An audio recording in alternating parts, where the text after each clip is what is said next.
아침에 일어났을 때 가슴에 느껴지는 무게에 대해 생각해 본 적 있으신가요?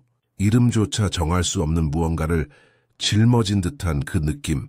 오늘 저는 이 무게를 바라보는 방식을 완전히 바꿔줄 무언가를 보여드리려고 합니다.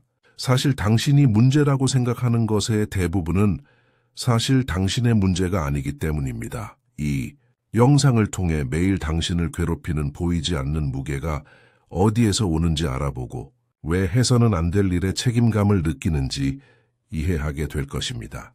그리고 가장 중요한 것은 오늘부터 그 무게에서 벗어나는 간단한 방법을 배우게 될 것입니다. 오늘부터 이 변화를 시작할 수 있는 방법을 알려드릴 테니 끝까지 시청해 주세요. 간단한 생각으로 시작해 볼까요? 어렸을 때 주변 어른들의 슬픔에 책임감을 느껴본 적이 있나요? 이는 우리가 상상하는 것보다 훨씬 흔한 경험이며 오늘날 우리가 짊어지고 있는 감정적 무게의 상당 부분이 바로 여기에서 비롯됩니다. 우리는 아주 어린 시절부터 다른 사람들의 감정을 받아들이는 마법 같은 능력을 키워갑니다. 마치 우리는 감정의 스펀지처럼 모든 걱정스러운 한숨, 모든 실망스러운 표정, 모든 긴장된 침묵을 포착합니다. 세상을 이해하려고 애쓰는 우리의 유치한 마음은 직접적인 연결을 만들어냅니다. 가까운 사람이 기분이 나쁘면 반드시 우리 탓이라는 것입니다.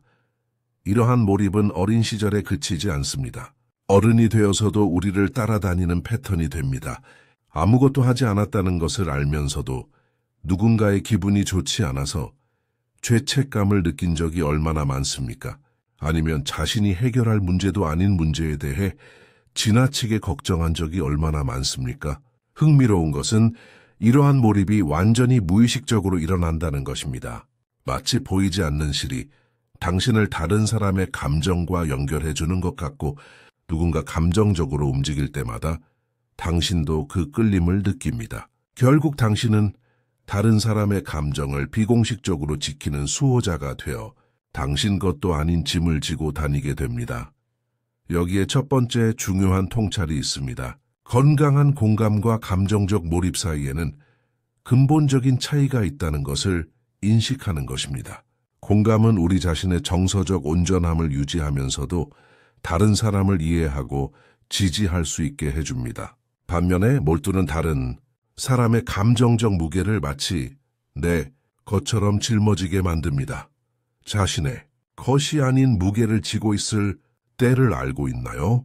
매우 명확한 징후들이 있지만 우리가 그것을 당연하게 여기기 때문에 종종 간과됩니다. 이러한 징후들을 함께 살펴보겠습니다.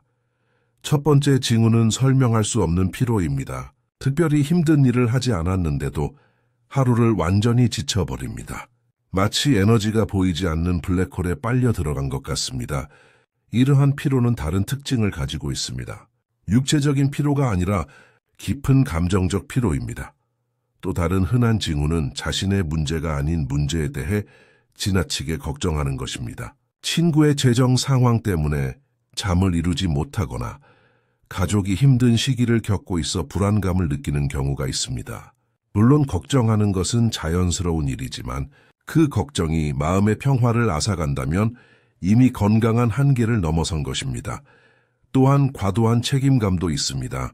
마치 주변 사람들의 안전을 보장하는 것이 자신의 사명인 것처럼 다른 사람의 문제를 해결해야 한다는 의무감을 느낍니다. 누군가 슬퍼하면 그 상황을 해결하기 위해 무언가를 해야 한다고 자동적으로 생각합니다. 더 미묘하지만 그만큼 중요한 징후는 자신의 감정을 파악하기 어렵다는 것입니다. 다른 사람의 감정에 너무 많은 에너지를 쏟다 보면 자신의 욕구와 감정에 대한 감각을 잃을 수 있습니다. 마치 내면의 감정 나침반이 혼란스러워지는 것과 같습니다. 마지막으로 뚜렷한 이유 없이 짜증이 납니다. 다른 사람의 짐을 짊어지게 되면 우리의 인내심은 급격히 감소합니다. 평소에는 신경 쓰이지 않을 사소한 일들이 큰 스트레스의 원인이 됩니다. 이제 우리를 꼼짝 못하게 만드는 가장 큰 오해 중 하나를 풀어봅시다. 바로 우리 주변 모든 사람의 정서적 안녕에 책임이 있다는 생각입니다. 이 오해는 마치 조용히 퍼져나가는 정신 바이러스처럼 거짓된 의무감을 만들어냅니다. 저와 함께 생각해 보세요. 모든 사람의 비공식적인 치료사가 되어야 한다는 믿음은 어디에서 비롯된 것일까요? 이러한 과도한 책임감은 종종 다른 사람의 필요를 자신의 필요보다 먼저 생각할 때 성숙하다거나 이해력이 있다는 칭찬을 받던 양육 방식에서 비롯됩니다.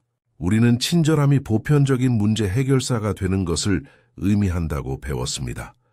하지만 지지와 책임감 사이에는 분명한 경계가 있습니다. 누군가를 지지한다는 것은 곁에 있어주고 귀에 깊게 듣고 필요할 때 기댈 수 있는 어깨를 내어주는 것을 의미합니다. 책임을 진다는 것은 누군가의 감정 상태가 당신의 행동에 직접적으로 달려있다고 가정하는 것을 의미합니다. 그리고 이 두 번째 선택지는 위험한 환상입니다. 불편한 진실은 각 개인이 자신의 감정과 그 감정을 어떻게 다스리는지에 대한 책임이 있다는 것입니다. 이는 무감각하거나 이기적이라는 것을 의미하지 않습니다. 이는 당신과 타인 사이에 건강한 경계가 있음을 인식하는 것을 의미합니다. 다른 사람의 감정을 통제하거나 떠맡으려는 것은 사실상 그들이 스스로 성장하고 대처 능력을 키울 기회를 빼앗는 것입니다. 여기 당신이 깊이 생각해 볼 만한 중요한 질문이 있습니다. 가까운 누군가가 어려운 시기를 겪고 있다면 당신의 진정한 책임은 무엇일까요? 그들의 문제를 해결해 주는 것일까요?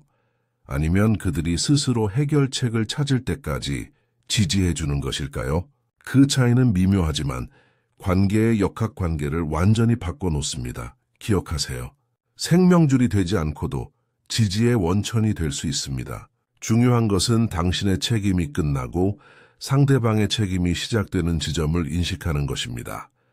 이제 중요한 지점, 즉 차갑거나 무감각해지지 않으면서 감정적 경계를 만드는 방법에 대해 이야기해 보겠습니다. 경계는 당신과 타인을 분리하는 벽이 아니라 당신의 감정적 정체성을 잃지 않으면서도 건강한 관계를 맺을 수 있도록 하는 다리입니다. 감정적 경계를 몸의 피부라고 생각해 보세요. 피부는 내장을 보호하면서도 온도, 질감, 촉각을 느낄 수 있게 해줍니다. 들어오는 것과 나가는 것을 걸러냅니다. 감정적 경계도 마찬가지로 작용합니다. 당신의 감정적 온전함을 보호하면서 진정한 관계를 맺을 수 있게 해줍니다. 이러한 경계를 만드는 첫 번째 단계는 당신의 것과 상대방의 것을 구분하는 인식을 키우는 것입니다. 강렬한 감정을 느낄 때 잠시 멈춰서 이렇게 자문해 보세요. 이 감정은 내게 직접 일어난 일에서 비롯된 것인가요? 아니면 다른 사람의 감정을 흡수하고 있는 건가요? 이 간단한 질문이 건강한 분리를 만들어냅니다. 상상적 감정 보호라는 매우 강력한 기법도 있습니다. 주변에 보호막이 있는 빛을 상상해 보세요. 이 장벽은 사랑과 연민이 자유롭게 흐르도록 하지만 당신에게 속하지 않은 짙은 감정은 걸러냅니다. 간단해 보일지 모르지만 시각화는 우리의 감정 에너지를 재조직하는 놀라운 힘을 가지고 있습니다. 또 다른 기본적인 전략은 사랑으로 거절하는 법을 배우는 것입니다. 이는 감정적 경계를 넘는 요청을 거부하는 것을 의미하지만 부드럽고 명확하게 거부하는 것입니다. 예를 들어 당신을 진심으로 아끼지만 지금 당장 제 감정적 균형을 잘 잡아야 해요. 그리고 경계를 설정하는 것은 일회성, 행동이 아니라 지속적인 과정임을 기억하세요. 특히 당신에게 감정적으로 의존하는 데 익숙한 사람들에게는 이러한 경계를 정기적으로 강화해야 합니다. 이제 놓아주는 실질적인 과정을 배울 때입니다. 간단한 방법이지만 자신에게 일관성과 인내심을 요구합니다. 불필요한 무게를 지고 있다고 느낄 때마다 할 수 있는 에너지 정화라고 생각해 보세요. 첫 번째 단계는 의식적인 인식입니다. 가슴에 익숙한 무게가 느껴질 때마다 하던 모든 일을 멈추고 가슴에 손을 얹으세요. 심호흡을 3번 하고 지금 내가 정확히 무엇을 짊어지고 있는가? 라고 자문해 보세요. 구체적으로 말하세요. 스트레스를 받고 있어. 라고 생각하는 대신 남동생의 재정 상황이 걱정돼. 또는 어머니의 슬픔을 짊어지고 있어. 라고 생각해 보세요. 두 번째 단계는 상징적인 나눔입니다. 어깨에서 이 무게를 내려놓는 모습을 상상해 보세요. 배낭이든 돌멩이이든 혹은 당신에게 공감되는 어떤 이미지든 될 수 있습니다. 이 무게를 정당한 주인에게 사랑으로 판단 없이 돌려주는 모습을 상상해 보세요. 마음속으로 이렇게 말하세요. 사랑으로 당신에게 돌려드립니다. 이건 제가 짊어질 일이 아닙니다. 세 번째 단계는 의식적으로 채우는 것입니다. 감정적 부담을 제거하면 긍정적인 무언가로 채워야 할 빈 공간이 생깁니다. 그 공간을 평화, 자기애 그리고 평온함으로 채우는 황금빛 빛을 상상해 보세요. 이렇게 하면 공허함을 채우기 위해 다른 부담을 자동적으로 흡수하는 것을 방지할 수 있습니다. 또한 매일 감정 점검, 기법을 연습해 보세요. 매일 저녁 잠자리에 들기 전에 오늘 내가 품고 있었던 감정 중 내 것이 아닌 감정은 무엇이었나? 라고 빠르게 생각해 보세요. 그리고 당신이 발견한 부담에 대해 이 해소 과정을 활용하세요. 이 과정을 통해 잠재된 감정이 표면으로 드러날 수 있다는 것을 기억하세요. 처음에는 약간 공허하거나 이상하게 느껴지는 것은 정상입니다. 당신은 지금까지 짊어지고 있던 모든 짐을 내려놓고 진정한 자신의 무게에 익숙해지고 있는 것입니다. 이제 이 여정의 가장 아름다운 부분에 대해 이야기해 봅시다. 다른 사람들의 짐을 짊어지지 않을 때 진정한 자신을 재발견하는 것입니다. 더운 날 두꺼운 옷을 여러 벌 벗는 것과 같습니다. 갑자기 몸이 가볍고 자유로워지며 잊고 있었던 것처럼 편안하게 움직일 수 있게 됩니다. 다른 사람의 감정을 받아들이는 것을 멈추면 진정한 감정이 솟아날 공간이 생깁니다. 생각보다 자신이 본래 낙관적이라는 사실 또는 자신의 예민함이 약점이 아니라 강점이라는 사실을 깨닫게 될지도 모릅니다. 이러한 재발견은 섬세하면서도 흥미로운 과정입니다. 가장 먼저 눈에 띄는 것은 관계의 질적 변화입니다. 모든 사람의 감정적 구원자 역할을 멈추면 처음에는 사람들이 이상하게 여길 수도 있습니다. 어떤 사람들은 심지어 물러설 수도 있지만 괜찮습니다. 지속되는 관계는 감정적 의존이 아닌 진정한 호혜성에 기반할 것입니다. 또한 경계를 넘은 공감이라는 새로운 형태의 공감을 발달시키게 될 것입니다. 여전히 타인을 깊이 배려하지만 이제는 그 과정에서 자신을 잃지 않습니다. 마치 수영을 배우는 것과 같습니다. 다른 사람의 감정적인 물속으로 깊이 잠수했다가 다시 숨을 쉴 수 있게 된 것입니다. 자신의 본질을 키워주는 활동을 시작하세요. 혼자 걷는 것처럼 단순한 활동일 수도 있고 포기했던 취미일 수도 있고 심지어 자신과 다시 연결되는 조용한 시간일 수도 있습니다.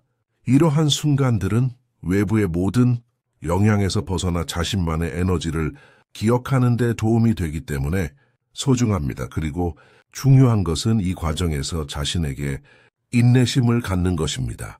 당신은 수년, 어쩌면 수십 년 동안 당신의 것이 아닌 짐을 지고 살아왔습니다. 진정한 감정적 정체성을 재건하는 것은 즉각적인 변화가 아니라 점진적인 과정입니다. 항상 기억하세요. 당신은 다른 사람들의 감정 저장소가 되기 위해 태어난 것이 아닙니다. 당신은 자신을 희생하지 않고 사랑과 지지를 제공하며 자신의 삶을 충만하게 살기 위해 태어났습니다. 이것이 진정한 감정적 자유입니다. 이 콘텐츠가 공감되고 자기 발견의 여정을 계속하고 싶다면 매주 이와 같은 영상을 업로드하는 채널을 구독하세요.